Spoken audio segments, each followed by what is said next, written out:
Akkam jirtu kabajamoota fi jaalatamtoota hordoftoota biiftuu Oroo bakkuma jirtanitti nageenyi keenya kan kabajaatii fi kan jaalalaa isin haa ga'u isiniin jenna. Itti aansuudhaan qophii addaa duula tibbana Jawaar Mohaammed irratti raawwatamaa ture wal qabatee waan qindeeffanne qabannee isin biraan ga'uudhaaf dhufnee jirra. Dhugaa jirtu irratti hundaa'uudhaan tibbana duula Jawaar irratti taasifameen hawaasa bal'aa irraa yaadni madde maali kan jedhu yaada namoota garaagaraa qabannee jirra isin biraan geenya. Maaltu jedhame namoonni maal jedhan kan jedhu guyyoo waariyoo dabalatee yaada namoota biroollee qabannee jirra kunooti.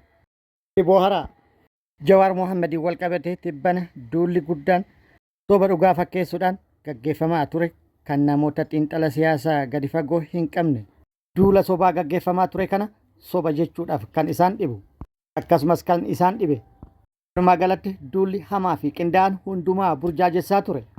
Indoomina raayyaa miidiyaa mootummaatiin gaggeeffamaa turus yeroo ammaa kana qabbanaa'ee jira. Garuu hawaasa biyyattii biratti taajjabbii guddaa uumee jira. Namoonni ilaalcha siyaasaa garaagaraa qabaachuu danda'a. Kuni badii miti. Garuu gochii fi olollii fi duulli gaggeeffamaa ture kan ilaalcha siyaasaa irratti dhaabbate yookaan immoo xiyyeeffate osoo hin ta'in ilaalcha diinummaa wal balleessuu kan agarsiisudha. Yaada yaadan yookaan ilaalchaan mormuu fi ilaalcha mo'ataa qabaatanii yookaan yaada mo'ataa qabaatanii wal dura dhaabbatuun osoo danda'amu indoomina mootummaatiin duulli sobaa kan hangana ga'u kun raawwatamu maaliif kan jedhu hawaasa biratti gaafii ta'ee jira. Hawaasni bal'aan immoo dhugaa jirtu ni beeka. Eenyu abbaa dhugaa akka ta'e ni beeka. Yeroo diraamaa sobaatiin sobamu bira dabree jira.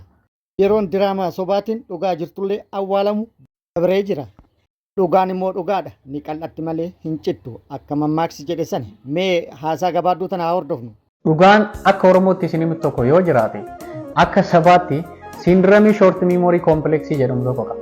Siyaasa Oromoo keessatti, qabsoo Oromoo keessatti waggaa 15-20 keessatti wanna dabarsinee as geenye. Wareega kafallee fi qabsoo keessa dabarsine kamiyyuu completely yeroo wayii irratti dagachuu. Jawaar Mohaammed siyaasa Itoophiyaa keessatti yeroo jalqabaati uummata kana inferiority complex habashaa jalatti yeroo dheeraaf irratti dalagame indirectly karaa garaagaraatiin economically politically psychologically irratti dalagame keessa uummanni kun complex sana keessa akka ba'u main actorii siyaasa biyya sana akka ta'u Itoophiyaan biyya isaa akka taate nationalismii Itoophiyummaa kana akka feel godhu abbaa biyya kana akka ta'e abbaa lafa kana akka ta'e yeroo jalqabaatiif sammuu isaa keessa akka seenu dhaloota kanarra kan hojjete gabrummaa dhaloota akaakayyuu irraa hanga ilmaatti sitti darbe jalaa kan si baase Jawaar Mohaammed. Warri har'a kana jettu warri har'a isa daawwat gootu kuni warra kaleessa mallasii kiyyaa algaan si haa baatu jettee diriirfattee luka bantee gammaddee sirna OPDO jalatti ergamaa warra jala bultu warra uummata miiliyoona 5 maayinooritiin jalatti ergamaa warra buluuf of amansiisee warra jiraachaa ture. Sana jalaa kan bilisa si baase Jawaar Mohaammed. Waggaa 20 irraa dura Oromoo Arsii taa'ee Oromoon Wallaggaa garam akka ta'e daangaan isaayyuu garam akka ta'e Oromoon Shawaa Oromoo jedhanii waamu. Even waluun beeku ture uummanni kun.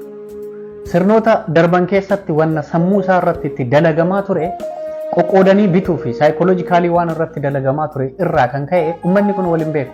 Waggaa 20 seenaa waggaa 20 ijoollummaa keessatti. Jawaar Mohaammed biyya alaa taa'ee yeroo barataa turetti barattoota Oromoo Noorz Ameerikaa fi addunyaa kanarra jiran intellectual ta'an walitti qabee Oromoo Study Association kanneen dhaabee OMN dhaabee qilleensa Oromiyaa bilisa baasee Oromoon bahaa fi lixa Wallaggaa fi Shawaa fi Arsii fi Wallootti akka tokko ta'e qilleensa tokko akka biriis godhu tokkummaa kana deebisee kan dhaabe dhaabilee siyaasaa maqaa Oromootiin dhaabatanii waggaa 50 har'a bara Haayile Sillaasee keessa haga har'aa qabsaa'an. Ijoollee Oromoo miiliyoona 2-3 olitti wareeganii piroosesii kana keessa fixan osoo hin taane namuma indiviijuwaalii kana Jawaar Mohaammed. Haasaa gabaabduu tanarraa waa hedduu hubatu ni danda'ama. Gabaabamatti Oromoon kamuu ilaalcha garaagaraa qabaachuu ni danda'a. Eenyullee ilaalcha isaatiin diinoomfamuu hin qabu. Wanti amma ta'aa jiru immoo wal diinoomsuu fi diina walitti ta'uudha. Oromoon kan beekuu qabu kana diina dhagaa sirratti darbatu harka kaa'uun sirraa hin eeggamu. Kuni dhugaa jirtu hadhooftullee liqimsuun dirqama. Namoonni ilaalcha faallaa Jawaariin qaban kan akka caffee raamisi gocha tibbana raawwatame kana dura dhaabbatanii jiru. Caffeeraamis ilaalcha garaagaraa qabaannus ilaalcha diinummaa walii hin qabnu duulli hangana ga'e maali jechuudhaan duula kana balaaleffatee jira. Duula tibbanaa kana kan gadiin dhufe warra faallaa Jawaar osoo hin taane warra faallaa Oromoo yoo ta'u garuu duula kana akka diinatti hafarsaa kan ture Oromoodha. Yaada mo'ataa qabaatanii yaadan mormuu fi mo'atuun waan tokko kan ta'uu qabulleessanii kanuma jenna. Biraatiin immoo duulli tibbana gaggeeffame Jawaar biras taree dhaabbilee idil addunyaatiif akkasumas biyyoota gurguddoo addunyaa kanallee kan tuttuqeedha. Jawaar nama tokko akka biyyaatti ta'anii nama tokko irratti duuluun immoo sheemidha. Nama tokko irratti duuluuf immoo dhaabbilee idil addunyaatiif akkasumas biyyoota biroo tuttuquun immoo siyaasni isaa siyaasa dogongoraati. Kun liqinfamuu qaba. Namoonni aqlii qaban hedduun immoo duula tibbana gaggeeffame kana dura dhaabbatanii jiru, mormatanii jiru, balaaleffatanii jiru. Kun yaada hawaasa bal'aa biraa nu dhaqqabe kan isin biraan geenne. Akkasitti nu hubadhaa. Mee viidiyoo gabaabduu itti aantu tanas waliin halaallu Guyyoo Waariyoo Abbaa Jirmaa maal jedhe? Jawaar Mohammad alaqaqii kaduraati alaqaqeen hamidiyaa OMN ture ammaan tallafinni jirullee honestly qubiin qabuun beeku dhuunfaa wal qunnamtii waan hin qabneef jechuu barbaadeeti. Jawaar ammoo akka ta'e tokko hin beeka akka ta'e tokko ammoo nama akka ta'e waan hubadhuu fi duuli irra godhamu tokko ilaal diqoo garaannaadha. Ilmi nama kun uumama isaa irratti gaafa mataa kee dhooftee itti duultee rukuttee namummarra mulquuf yaaltu bineensa jijjiiramu. Qaxurree ilaala. Qaxurreen bineensota mana keessa saree caalaa mataa gad qabattee jiraatti. Gaafa tambuman keessatti mataa kee dhooftee eege micciirtee qeencasitee wagootu illoltii jechuu gaafa mufattammoo keessisii qeerramsa.